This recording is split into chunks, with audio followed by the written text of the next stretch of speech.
सलामती हो दोस्तों। 12 फरवरी 2024 को किसान संगठनों और केंद्रीय मंत्रियों के साथ एमएसपी पर बातचीत बेनतीजा को लेकर दिल्ली कुछ करने का फैसला किया।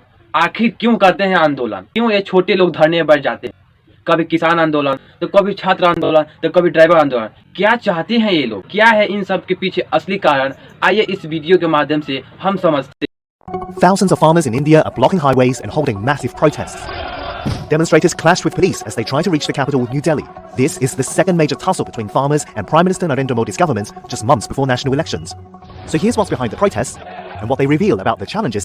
एमएसपी कानून बनाने और स्वामीनाथन उपयोग की सभी सिफारिशों को लागू करने की मांग को लेकर एक किसान मंगलवार दोपहर पंजाब हरियाणा के शंभू बॉर्डर पर पहुंचे थे। हरियाणा के सीमा में दाखिल होने पर आमादा किसानों को रोकने के लिए शंभू बॉर्डर पर कंटीले तार लगाए गए थे और बैरिकेडिंग भी की गई और बड़ी संख्या में अर्धसैनिक बलों की तैनाती। इसके अलावा सिंदूर, टिक्की, गाजीपुर और गौतम बुद्ध नगर सीमाओं पर बड़ी संख्या में पुलिस और अर्धसैनिकों का बल तैनात किया गया है। इसमें से कुछ सीमाओं पर लोहे और सीमेंट का बैरिकेडिंग भी लगाया गया। इसके अलावा किसानों को रोकने के लिए कंटीले तार और कंटेनर भी लगाए गए हैं। किसान संगठनों और सरकार की बातचीत रही बेनतीजा। अब दिल्ली को कुछ करने का हुआ फैसला। बुधवार को किसान आंदोलनकारियों में से एक युवक की मौत गोली लगने से हो गई और 15 लोग घायल हुए।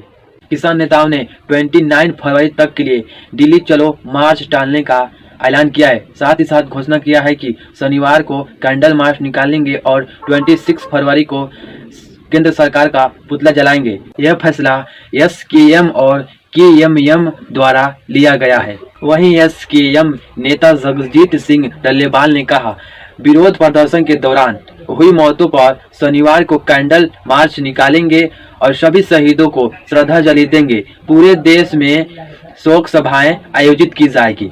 किसानों ने मिलकर क्या प्रोग्राम की तैयारी किए थे, आइए इसका डिवाइस देख लेते हैं। 24 फरवरी को शाम को 21 वर्षीय किसान शुभकरण सिंह और अन्य किसानों की मौत पर श्रद्धांजलि देने के लिए देश भर में कैंडल मार्च निकाला गया था। 25 फरवरी शंभू और खन्नेरी बॉर्डर पर किसानों की विश्व व्यापार संगठन का नीतियों से अवगत कराया गया था। 26 फरवरी देश भर के गांवों में केंद्र सरकार के पुतले जलाए गए थे। दोपहर 3 बजे के बाद दोनों सीमाओं पर पुतले जलाए गए थे।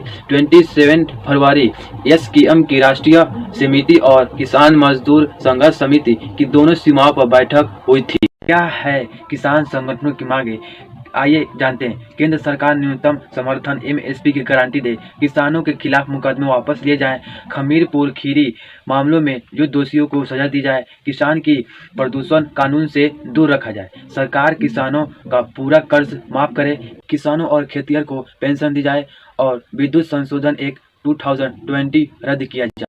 दोस्तों, एक डेमोक्रेटिक देश में बसने वाले हर इंसान को अपने मौलिक अधिकार के साथ साथ अपनी आवाज़ उठाने की और सरकार से मनवाने की आज़ादी है। यह हमारा संविधान हमें इजाज़त देता है। भारतीय किसानों को आवाज़ उठाए नहीं दिया जा रहा है, उसके साथ आतंकवादी जैसा बर्ताव किया जा रहा है। क्या वे भारतीय नहीं है? अगर सरकार की ऐसी काली करतूतें और जालिमाना रवैया रहा तो वे दिन दूर नहीं अपने अंजाम तक पहुँचे। बहुत बहुत धन्यवाद दोस्तों।